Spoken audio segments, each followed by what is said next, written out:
Starting a business in any industry is difficult enough, but especially so in medicine. But it helps when you have a partner that you can trust to help you along with those difficult times.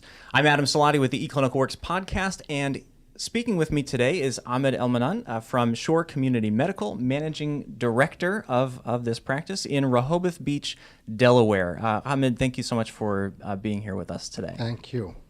In our discussion before, you mentioned that you're using the RCM services from eClinicalWorks, and we're going to get into some of the details about that and your experience about that. But before we do that, why don't you tell us a little bit about Shore Community Medical and how it came to be? Okay. Shore Community Medical started in December of 2011, and it was a partnership between myself and my partner, Dr. Thomas Kelly.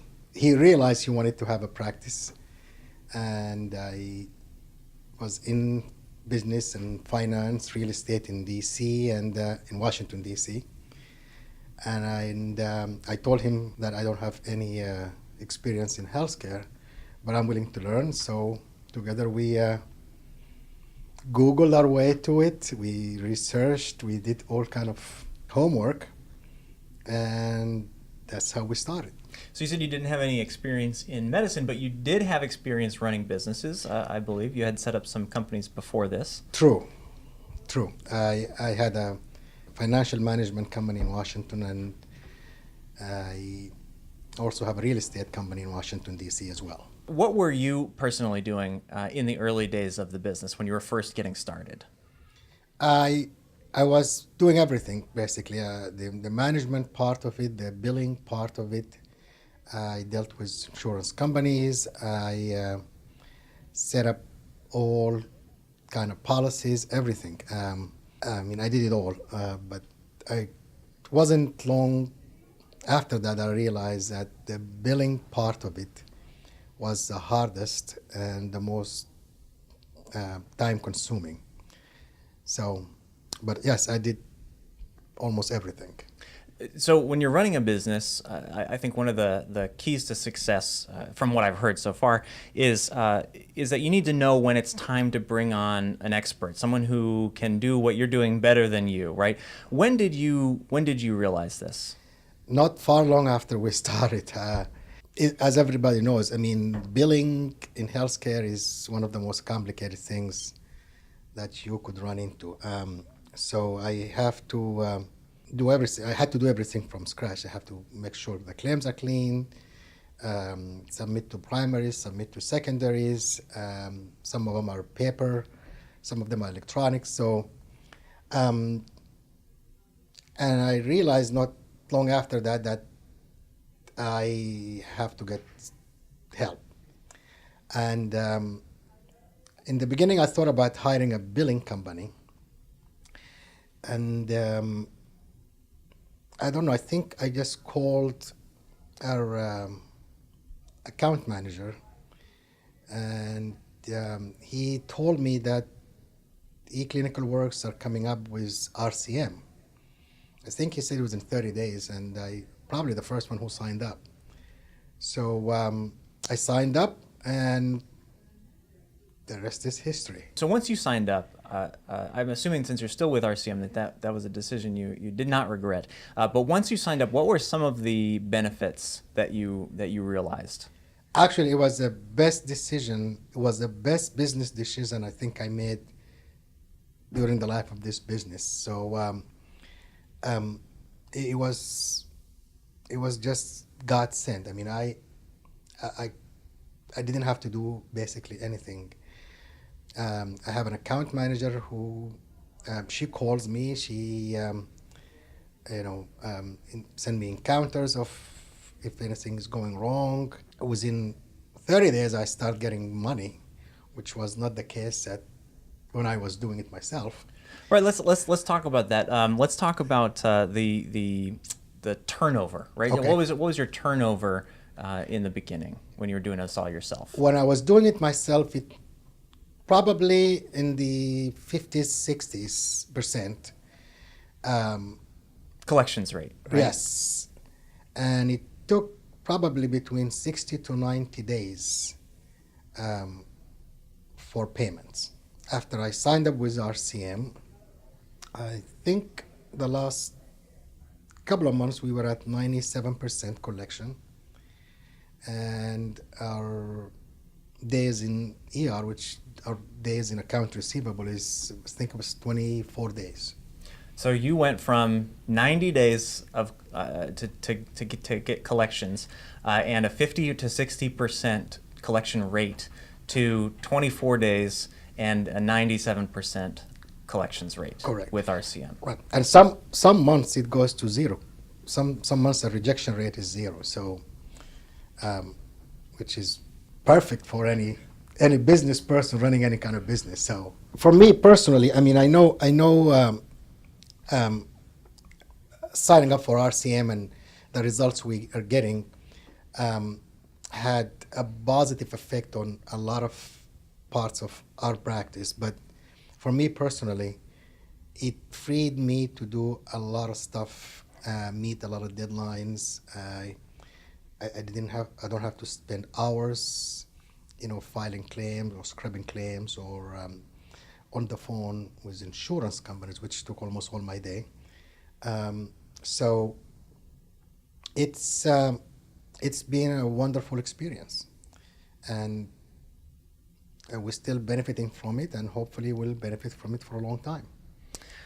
So you mentioned a 50% to 97% collections rate, and that's like doubling the amount of people working in the office. I guess that's like having 2 doctors where before you had 1 doctor, without having to hire another one, of course. So what are you doing with the time and the money that you're saving with RCM? Are you reinvesting it into the business? We are. Well, the timing couldn't have been perfect, because as we handed all our billing through RCM to eClinicalWorks, that was the time we had to set up all of our modulars and all of our dashboards for meaningful use, PQRS, and ACO, and all of those good programs that we have to take care of.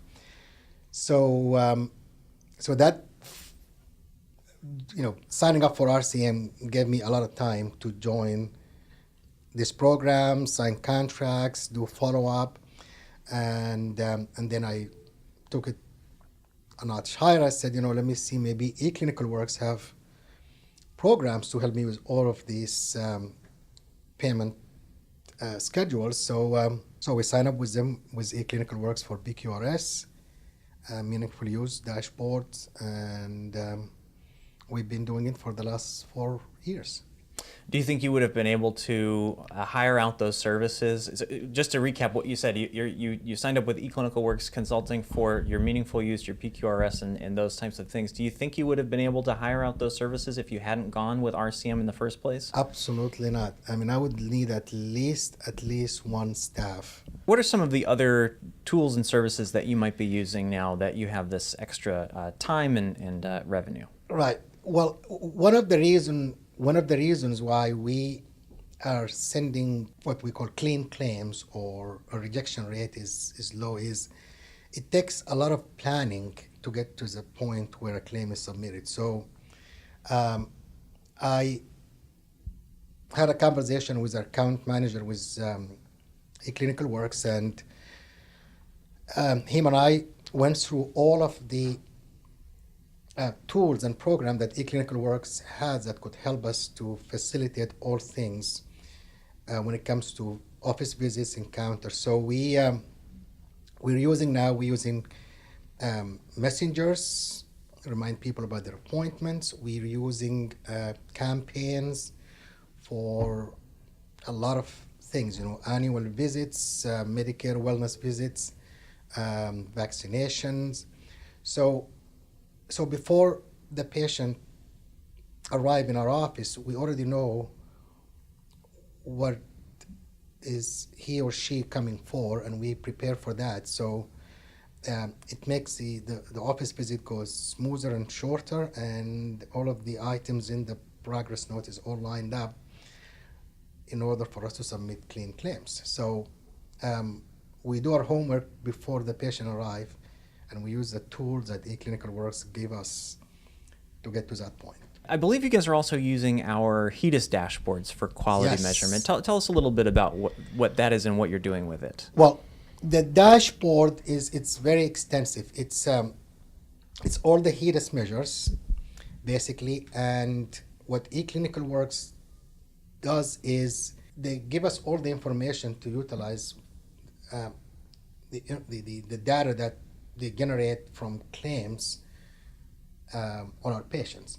So at any point in the morning, I could go in the HEDIS dashboard and I could see, for example, who's coming today in an office visit and whether he or she is compliant or non-compliant with certain part. For example, if patient is due for colonoscopy, the board will tell me that patient need a colonoscopy order, mammograms,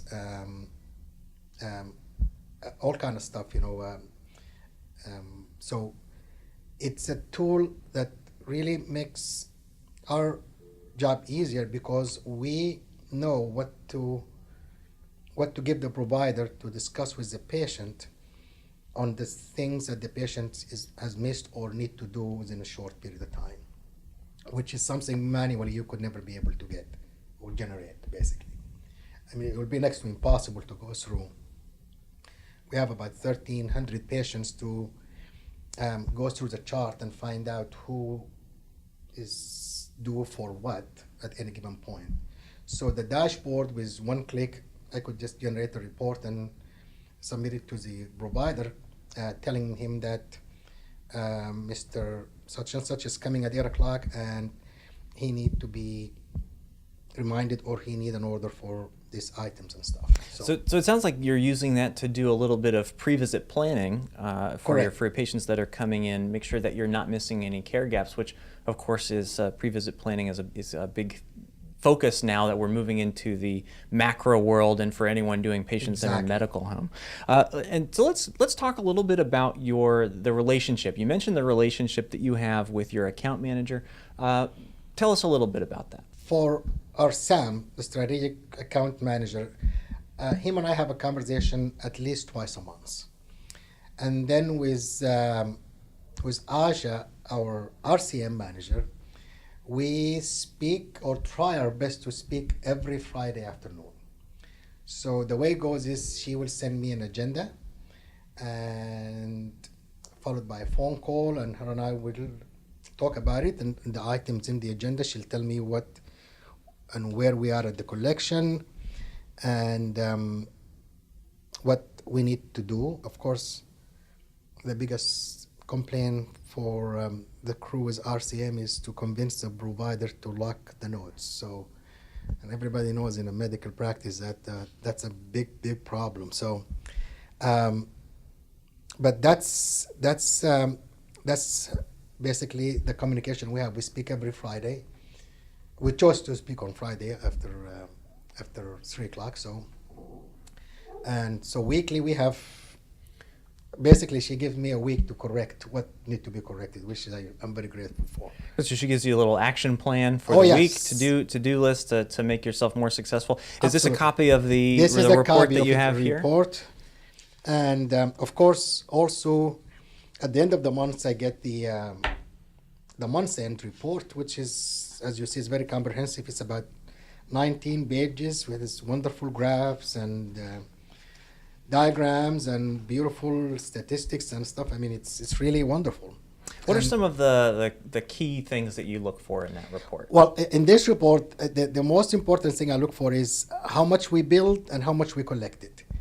And I do have the number that I have to achieve in order for a practice to go up. So that's one thing. It also gives me an idea about what are the most used codes for claims, how many claims we billed, primary and secondary, and how long it took for them to get paid. The average submission day from the time I sent the claim to eClinicalWorks. In this case, it was 2 days. all kind of information about basically all kind of locked encounters, the date of them, the amount,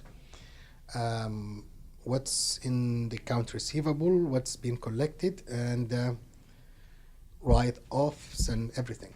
Now, eClinicalWorks, of course, has reports within EBO that can run a lot of this, if not all of this information. Correct. But I think what you're trying to say is that you've been able to take this process that would take, a large chunk of your time and reduce it to an hour phone call every Friday. Right, and I appreciate that RCM is sending me the report instead of me going to EBO and generate it. It's nice to have it with the agenda. So, but you're absolutely right. There's a lot of financial report I also use from EBO to supplement and go into more details about the data we have in the month's end. Do you have any upcoming projects that you're planning to focus on now that this is not on your plate anymore? The next big thing for us to go in is we have to catch up on MACRA and MIPS and all of this wonderful program that we have to enroll in. So that will be a lot of fun. That's certainly a project that a lot of our viewers are probably anticipating. And of course, eClinicalWorks is going to be there to help you and all of our viewers with that transition. Ahmed, thank you so much for being here and giving us your time and your thoughts. You can check out more of our eClinicalWorks podcasts on iTunes, YouTube, and my.eclinicalworks.com. For the eClinicalWorks podcast, I'm Adam Salati. Thank you for watching. This broadcast and its contents are the sole property of eClinicalWorks and are protected by federal law and international treaties. You are strictly prohibited from making a copy of, modification of, or form of rebroadcasting or re-encoding this broadcast without prior written permission from eClinicalWorks Public Relations, except as may be permitted by law. This broadcast is provided for informational purposes only. It is intended as a personal, non-commercial use. Product specifications are subject to change without notice. Please contact eClinicalWorks Public Relations with any questions. eClinicalWorks V10 EHR is ONC HIT 2014 edition certified as a complete EHR. eClinicalWorks V10 CC 2014 955447-1.